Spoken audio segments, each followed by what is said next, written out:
Heineke Meyer, die Springbok afrigter, in die land se so wat 40 voorste rugby spelers gaan vanaand seker nie ene oog toe maak nie. Natuurlik word die Wêreldbeker groep Vrydagmiddag in Umhlanga aangekondig en almal wag angstig om te hoor wie gaan bly en wie gaan ry Brittanje toe vir die toernooi wat al op 18 September begin. Soos gewoonlik met Springbokspanne weet almal mos wie die beste spelers om te kies en elkeen glo sy span sal die beste wees. Maar wat dinge vir Meyer nog moeiliker gemaak Vrydag is dat hy van verskeie oorde uit dopgehou gaan word. Nie net deur die spelers, die afrigters van die Bokke se Wêreldbeker teenstanders en Bok ondersteuners nie, maar die politici gaan ook fyn kyk wat hy doen.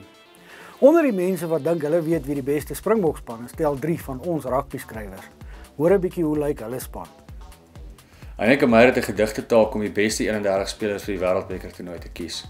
Groot oorweging vir hom sal wees wie hy vat en wie hy los uit die groot gros beseerdes. Spelers soos Fourie de Pre het nie begin van die jaar laas gespeel en persoonlik sou ek hom nie saamgevat het nie. Ek glo Heineke sal hom kies in die hoop dat hy beter en beter sal raak. Ek is onseker hoe my kollegas se spanne lyk, maar ek het wel 'n baie goeie idee hoe Heineke Meyer se span Vrydag aand sal lyk. Iets wat vir my nogal belangrik is en waaroor ek bietjie bekommerd is sou François Louw nie betyds fiks wees van 'n skouerbesering nie, is wie die volgende speler is wat Heineke Meyer of wie Heineke Meyer as hy 6 flank sou gekies het in die All Blacks, en ek dink dis 'n vraag wat moeilik beantwoord sal word en wat vir my bietjie omstrede is. Ek sou Heinrich Brosou daar gekies het en dis hoekom ek ongelukkig is dat hy nie in die span is nie. Wêreldbekers word nie deur waghalsigheid gewen nie.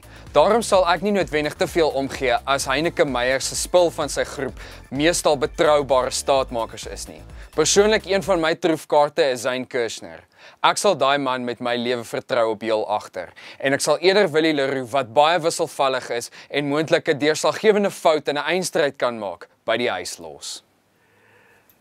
Die Springbokke skop hulle Wêreldbeker toernooi op 19 September in Brighton teen Japan af. Hulle moeilikste wedstryd behoort die een teen Samoa te wees, met Skotland wat ook seker 'n bietjie teenstand sal bied. Die Verenigde State van Amerika is die Bokke se ander teenstander in die groep. Dit is nie 'n baie moeilike groep nie en 'n mens verwag dat die Bokke eers behoorlik in die uitspelrondes getoets sal word. Hoopelik haal hulle die uitspelrondes.